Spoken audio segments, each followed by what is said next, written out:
他是麻雀中敢爱敢恨的李小男，是新《还珠格格》里温婉可人的欣荣格格，是突如其来的假期中独立自强的留恋。入圈多年，靠美貌频频出圈，可惜仍居18线。早年与纪凌尘的甜蜜恋情令人羡慕，之后因分手频上热搜，粉丝怒其不争，又哀其不幸。3年青春为了大海，她就是内地女演员阚清子。阚清子1988年4月15日出生于黑龙江哈尔滨一户普通家庭，从小就是个标准的美人胚子。作为家中独女，阚清子儿时尽享宠爱。13岁那年，父母因感情不和离异，给正值青春的阚清子带来了沉重的打击。同时在学校，她过得也很不开心。我那时候几乎都是每天被老师重点监督着。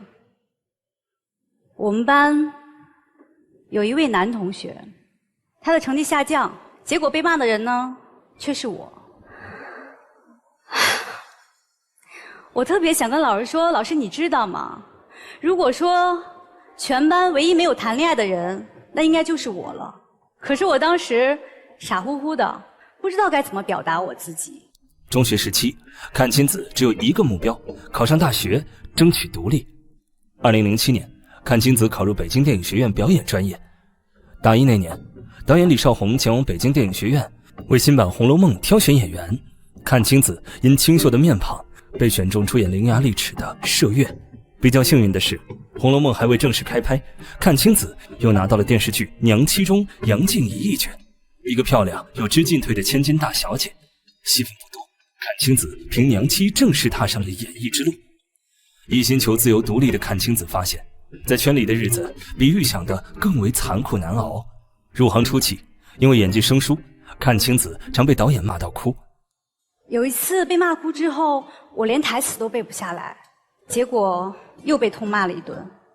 没有经纪公司和经纪人的支持，没有钱，工作结束后只能住在设施简陋的招待所中。当时收工之后，我要住在没有热水、没有暖气、没有空调的招待所。冬天特别的冷，我得把羽绒服盖在被子外面，我才能够入睡。我得自己一壶一壶烧热水，才能一点一点把妆卸干净。甚至在一些拍摄中，阚清子因身材好而被要求穿得更为暴露。我那时候出席活动，主演们挑剩下的衣服才能由我来穿。有的时候我还会被指派说，你身材好，你要穿得暴露一点。我当时心里特别不愿意，可是我有什么办法呢？我当时连反抗的能力我都没有。没有人脉，没有资源，阚清子只能默默等待。2011年，阚清子的职业生涯迎来一个重要的转折点。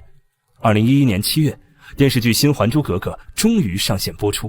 阚清子饰演的欣荣格格是导致小燕子与五阿哥分离的罪魁祸首，但五官太过优越，观众直呼池量行凶，完全讨厌不起来。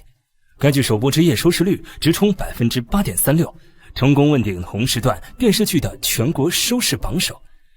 在之后的1年里，阚清子参演的《守望的天空》《爱在屋檐下》等多部作品陆续播出，饰演的都是些小配角，片子没爆，阚清子再度陷入沉寂。2013年，电视剧《璀璨人生》播出，阚清子在剧中饰演反派女2号叶琳。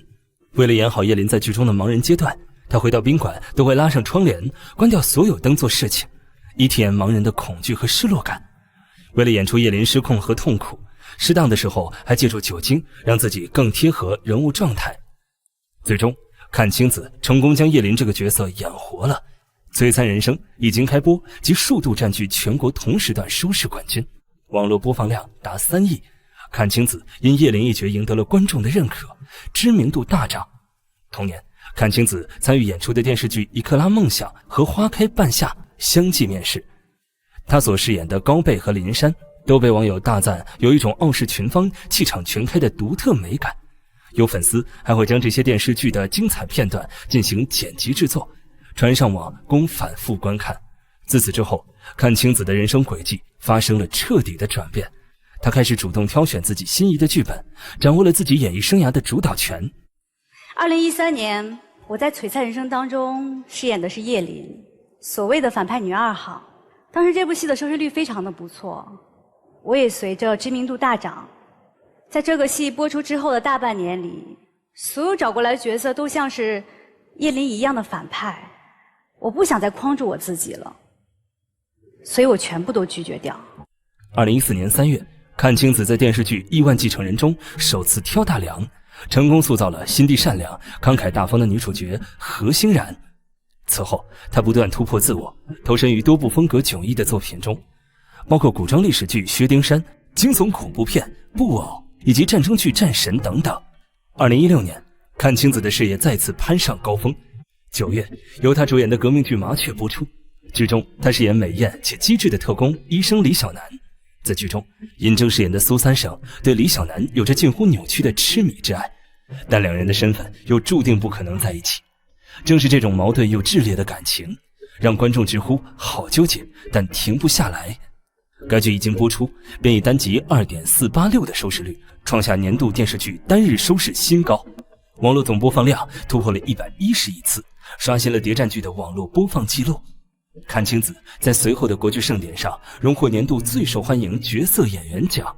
紧接着，玄幻爱情剧《半妖倾城2》上线，阚清子在剧中饰演的姚碧桃，不仅动作夸张，台词更是无厘头，承包了观众所有笑点。一句“我是大名鼎鼎女1号”更是入侵 B 站鬼畜区。之后几年里，阚清子几乎是一头扎进剧组，参演的《不一样的美男2》、《深夜食堂》等作品相继播出。我那时候拍完一个戏可以完全不用休息，直接进入到下一个组的拍摄当中。不过，相比阚清子的美貌与演技，网友们更关注她与模特男友纪凌尘的恋情。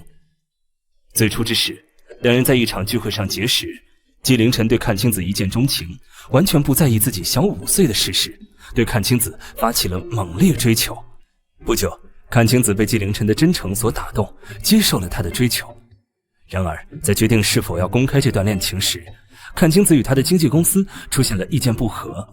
经纪公司担心公开恋情会对阚清子的职业发展带来负面影响，但阚清子坚持公开，不愿对公众有所隐瞒。